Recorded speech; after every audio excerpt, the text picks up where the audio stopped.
Muhammad Salah. Wapa! Allah! Allah! Masyarakat Mesir gegap gempita melihat tim sepak bola negaranya berhasil menang dramatis demi tiket Piala Dunia 2018. The Pharaohs, julukan bermakna pasukan Fir'aun, memastikan kemenangan lewat Mohamed Salah yang berhasil mengeksekusi titik putih di menit akhir. Kemenangan tipis 2-1 seakan menjadi harapan baru bagi Mesir. Kegirangan masyarakat seantero Mesir bukan tanpa alasan, sebab timnas Mesir tidak mencicipi pentas Piala Dunia selama 28 tahun. Jangan lupa tekan tombol subscribe dan lonceng untuk mendapatkan notifikasi dari Epic Football.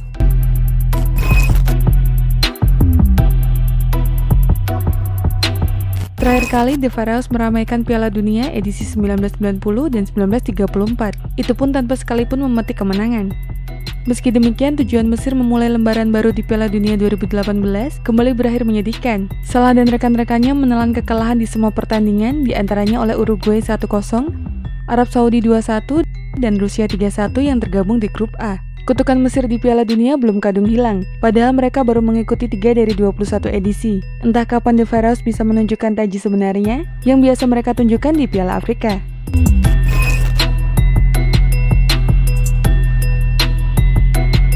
Saat di benua Afrika, Mesir dikenal sebagai negara dengan torehan emas paling banyak di Piala Afrika. Sebanyak 7 trofi, The Pharaohs mendominasi sepak bola Afrika, disusul Kamerun dengan 5 gelar dan Ghana 4 gelar. Edisi pertama Piala Afrika tahun 1957 adalah pijakan awal Mesir ukir catatan baik. Saat itu hanya ada 3 lawan yang dihadapi The Pharaohs, yakni Sudan, Ethiopia, dan Afrika Selatan. Fase awal Mesir tekuk Sudan dengan skor 2-1, babak final giliran Ethiopia yang diajar 0-4. Lalu saat Piala Afrika edisi kedua 1959, Mesir kembali keluar sebagai pemenang. Pasukan Fir'aun tercatat 2 kali juara beruntun di turnamen pertama dan kedua. Setelah mempersembahkan gelar kedua, The Pharaohs kehilangan wujud dominasinya. Mereka harus menunggu setidaknya 27 tahun untuk kembali bersinar di daratan benua hitam. Di sisi lain, kehidupan masyarakat Mesir sedang mendapat tantangan dari Barat. Pada periode 1950-an, pemikiran Barat tengah dihindari dengan gagasan Pan-Arab. Gagasan ini adalah pemikiran nasionalisme Arab demi mendukung penggabungan negara-negara di kawasan Afrika Utara dan Asia Barat. Gagasan tersebut dibawa oleh Presiden Mesir Gamal Abdel Nasser. Nasser berapi-api membawa ide Pan-Arab agar Mesir bisa bersaing dan menentukan posisi di wilayah Timur Tengah. Langkah awal yang ia gunakan untuk mengeksploitasi gagasan dengan nasionalisasi terusan Suez. Masyarakat Mesir begitu senang dan ingin mendukung sang presiden untuk mewujudkannya. Namun persoalan politik terjadi sebab manuver Nasser memancing Inggris naik pitam. Ideologi Pan-Arab oleh Nasser dikombinasikan dengan ciri rezim sosialis layaknya Uni Soviet, membuat Inggris dan Amerika Serikat menghentikan aliran dana bantuan membangun bendungan Aswan. Meski begitu, Nasser menilai bisa mendapat keuntungan lebih besar andai Suez ada pada genggaman. Nasser mencoba halangi kapal-kapal Israel ke terusan Suez. Langkah ini adalah wujud dukungan terhadap Palestina yang masih dirundung Israel. Nasser menentang pendudukan Yahudi terhadap negara berbasis Islam. Israel tentu geram. Mereka menanggapi sikap politik Nasser dengan aksi militer penuh demi memperluas teritori negaranya. Sementara Inggris dan Prancis turut membantu dengan mengirim pasukan untuk menggulingkan Nasser. Perang yang kian membahayakan banyak pihak, menurut Menteri Luar Negeri Kanada Lester B. Pearson, harus diakhiri. Lester mengajak Perserikatan Bangsa-Bangsa atau PBB membantu meredakan konflik di Mesir. Akhirnya ketiga negara yang tengah menghancurkan singgasana Nasser berhenti. Israel, Inggris, dan Prancis menang secara militer. Meski begitu, dari segi politik, Inggris dan Prancis kalah sebab tidak mampu menguasai terusan Suez. Demikian juga Israel yang tidak bisa memperluas daerah teritorial. Pada akhirnya mereka hanya mendapat jatah selatiran.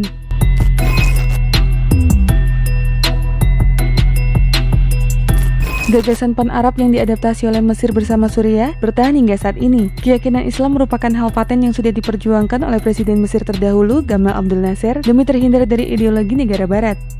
Namun hal tersebut malah menciptakan diskriminasi dalam iklim sepak bola Mesir. Salah satu mantan pesepak bola, Mina Bendari, menyerah pada mimpinya menjadi pemain profesional pada tahun 2015 akibat mendapat diskriminasi agama. Ia mengatakan memiliki nama Kristen terbukti menjadi kendala untuk mengokohkan tempat di tim utama setelah bergabung dengan klub Liga Primer Mesir Al-Ittihad. Orang Kristen tidak bermain di klub sepak bola profesional Mesir, katanya. Saya diberitahu oleh pejabat klub untuk mengubah nama agar bisa bermain secara profesional, lanjut Mina dilansir The New Statesman. Saat melakoni Piala Dunia 2018, tidak ada satupun pemain Kristen di dalam skuad Mesir. Bahkan di kompetisi domestik pun tidak lebih baik. Tidak ada pemain umat Kristen di Liga Primer Mesir, terlebih di klub besar seperti Al Ahly dan Zamalek. Padahal sebanyak 10% populasi Mesir beragama Kristen. Dalam sejarah sepak bola Mesir, hanya sedikit umat Kristen yang dilibatkan. Terhitung hanya Hani Ramzi, Ashraf Youssef, Nasser Farouk, dan Mohsen Abdelmasih yang pernah berkarir sebagai pemain si kulit bundar profesional. Dari 4, hanya nama pertama yang pernah membela timnas Mesir. Ahmed Hossam, lebih dikenal sebagai Mido, adalah seorang muslim. Secara terbuka, ia pernah membahas masalah diskriminasi agama yang dihadapi pesepak bola muda dan berbakat di Mesir. Bagaimana mungkin dalam sejarah sepak bola Mesir hanya ada 4 pemain Kristen di level teratas Liga Premier Mesir? Ada pemain Kristen yang berhenti bermain di usia muda karena diskriminasi oleh beberapa pelatih, ungkap Mido kepada DMC Sport Mesir. Mido pernah mengusulkan aturan kuota untuk pemain beragama Kristen sehingga sepak bola menjadi olahraga yang eksklusif. Saking kuatnya keinginan Mido merevolusi sepak bola Mesir, ia sempat berkelahi dengan Hasan Shehata, mantan pelatih Mesir. Shehata menuntut pemain untuk bersikap saleh, taat pada agama Islam, namun Mido tidak menaati keinginan pelatih sehingga dikeluarkan dari seleksi timnas Mesir 2010. Shehata merupakan pelatih timnas Mesir paling sukses. Ia yang menakodai pasukan Fir'aun saat menang Piala Afrika 3 kali berturut-turut pada 2006, 2008, dan 2010. Menurut Shehata, keterampilan saja tidak cukup untuk menjamin pemain dapat tempat di tim utama. Tanpa kesalehan, kami tidak akan pernah memilih pemain manapun terlepas dari potensinya, kata Shehata. Saya selalu berusaha untuk memastikan bahwa mereka yang mengenakan jersey Mesir berhubungan baik dengan Tuhan. Perasaan diskriminasi ini berasal dari penganiayaan selama bertahun-tahun dan ketegangan agama yang meningkat antara Koptik Kristen dan Muslim di Mesir. Orang Kristen mengeluhkan sering diabaikan dalam pekerjaan, sulit bagi orang Mesir untuk menyembunyikan agama mereka karena tercantum pada kartu identitas nasional individu. Apalagi Kristen acap kali dikambing hitamkan di Mesir. Pada 2017, setidaknya terjadi 120 serangan sektarian, termasuk serangan massa terhadap orang Kristen dan bom gereja yang mengakibatkan hampir 100 korban jiwa. Sederet kasus yang dilakukan terhadap pemeluk Kristen tidak terlalu dianggap serius, mengingat pemegang kuasa didominasi Muslim.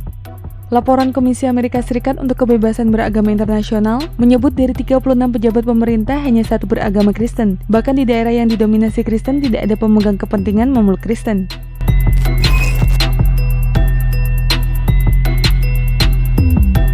Nina Benderi, seorang anak bunda Kristen yang cita-citanya hanyut, tetap mau merajut mimpi para pesepak bola lain.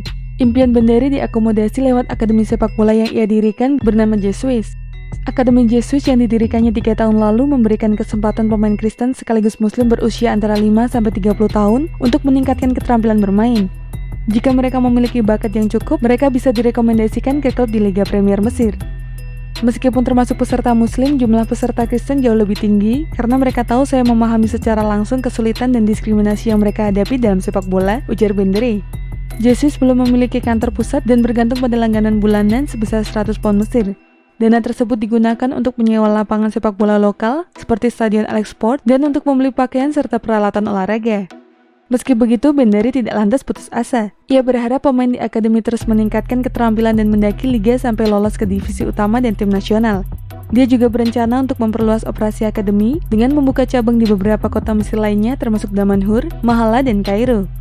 Kami bekerja dalam keadaan yang sangat sulit, kata Benderi, tapi kami berusaha untuk mencapai sesuatu yang positif, sambungnya. Sepak bola sejatinya berlaku untuk semua umat manusia, tidak terkecuali agama apa yang dianut. Namun Mesir menunjukkan bagaimana mereka masih melanggar hak seseorang Kristen menjadi pesepak bola, terlepas dari seberapa hebat mereka mengolah si kulit bundar.